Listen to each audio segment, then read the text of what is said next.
Hey guys, welcome back to my channel. This is Serial Gaming here, and today, before we go into today's video, I want to give a big shout out to Can You Not, Can I Not, Can We Not for supporting this channel by joining the YouTube membership that I recently set up. Thank you very much, I really appreciate it.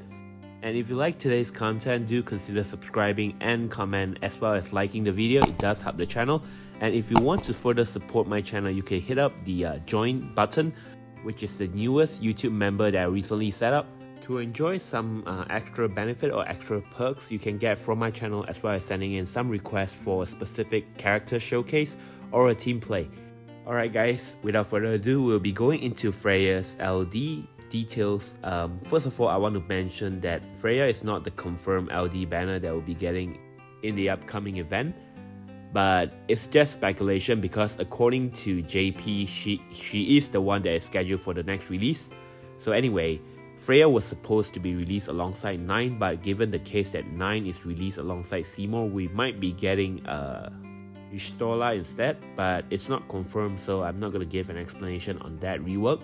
Okay, so Freya right now, her skill 1 is improved with now 3 single target HP attack, and it does heal the entire party. Her skill 2 is a 4 single target HP attack with 50% splash. Her EX now with the Crystal Level 90 upgrade now does a 4 split AoE HP attack and improved the EX buff with now providing a 30% bravery damage up and 20% HP damage up. Which is really weird because the effect is not extended up to the party but to herself only, and normally she's more of a party supportive aura bot.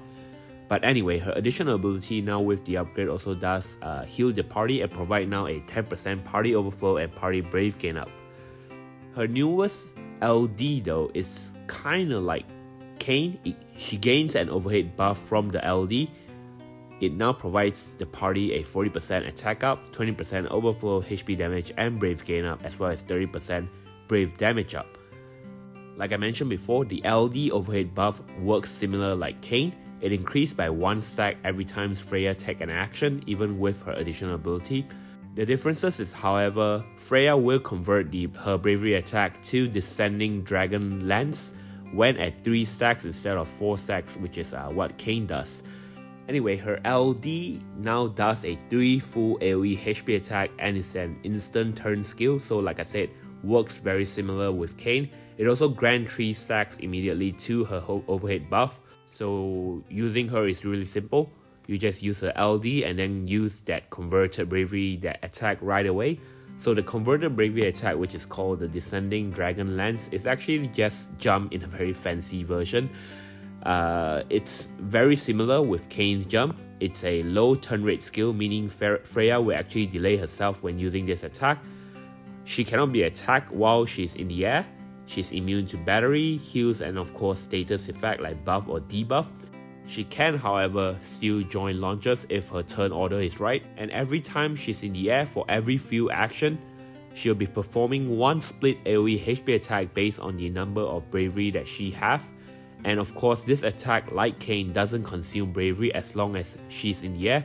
It will also heal and batteries the entire party, so that makes her a lot better than Kain in that situation. But again, Kain is going to drop with his LD rework later down the line, so it's not very far from Freya's LD, so Kain is still quite different in that situation. And of course, like Kain, when she lands, she'll be triggering a new attack called Lance, which does a 3 split AoE HP attack and batteries the entire party. So if you ask me, Freya is just another Kain, but with batteries and heals packed in her utility. Of course, right now she one-up Kain with the effect of having more heals and more utilities during her launches, during her jump. But Kain does get his early rework during the FR release. He's the first unit that gets an FR alongside with his BT+, and the rework actually changes his HP dumps in the air by 2 HP dumps, and that's where he's gonna up damage Freya in that situation. But Freya is not a bad unit regardless. With the mechanics of her heals and batteries that goes every few turns, she can actually help healing the entire party up should an enemy perform a HP attack before the next turn they get. The party is fully healed from her jump attack.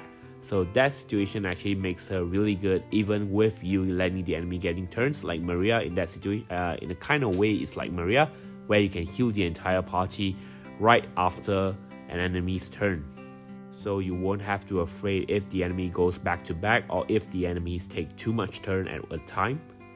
So surprisingly, for a Final Fantasy IX character, Freya is extremely easy to use. The simplest and most straightforward idea is to have her use up as many action as she can so she can gain all 3 stacks of her overhead buff to perform her jump attack, which is going to be her strongest attack. While she's in the air, you want to delay her turn as much as possible, or you want to get as much turn as possible from your teammates so she can abuse that jump herself. One of the most obvious examples are turn huggers, since they can control the amount of field turn performed in the run itself, so Freya can fully utilize that follow-up attack. Another example is actually off-turn damage dealer, because Freya actually performs her attack every time there's a field action, so regardless of whether the action is taken by the party or by the enemy itself. So having your party remove their speed passive, you can also allows the enemy to get more turns and your party to fully utilize that Freya off-turn damage dealing, as well as abusing it together with your off-turn damage dealer like Oren for that counter, or Firion for that trap, or even Garnet as well for that overhead follow-up. Of course, you can also run her with Ram, but the way to use her with Ram is a little bit different. You want Ram to actually swap turn with Freya until she can perform her overhead, until she can have at least 3 stacks of her overhead buff to perform her converted bravery attack. And after she uses her jump, you want Ram to swap with the next character, with the next member that you bring in the party constantly, because Ram has very high turn rate in her swapping mechanism, so she can actually help in getting more turns for your party while Freya maintains in the air performing that jump attack. Also, Freya has a very niche party-wide last stand, so she's also quite reliable in the healing department, so I would say she's actually still very flexible regardless of whether or not you're running her with the team comp that I suggested above. She's, like I said, a healer, a damage dealer, a battery, as well as providing some niche protective utility to the party, which really helps a lot in making the party and the run safer. I actually run her the first time during the Safer Sephiroth release, because her heals and batteries every off turn is just really good, especially when Sephiroth takes up 3 consecutive turns when he warp in. So like I said, Freya can be extremely useful in that situation where she heals and batteries the entire party before the enemy perform the next big attack. So regardless of this, Freya is still very similar with Kain in a way. And my plan for this banner is, if it's really gonna be Freya, I would probably skip her. I don't know, because I already have Kain, and like I said, Freya does outperform Kain by healing and battery the entire party, but other than that, the damage wise is still quite similar. Of course, with her Crystal level 90, she will be performing more damage output in her skill 1, skill 2 and her EX as compared to Kain, who doesn't get any rework during his LD release. But regardless, I don't see myself using her a lot right now, especially considering I have a lot of units to go for. I'll be pulling hard for Cisne, so I'll have that follow-up attack secure. But like I said, Freya is still a very good unit, and she's definitely very worthwhile to go for if you don't have a lot of follow-up attackers, or if you don't have a lot of off-turn counters. Freya is definitely one to look out for. If you have units like Maria to help you with the healing as well, Freya can be quite skippable, I guess. But yes, I'll be focusing on pulling Freya on my alternate instead of my main account. So that's my plan for now. What about you guys? Are you guys pulling for this character, or are you guys skipping like me? Oh, do let me know down in the comments below. Alright guys, thank you again for watching, and I'll see you guys in the next video. Cheers.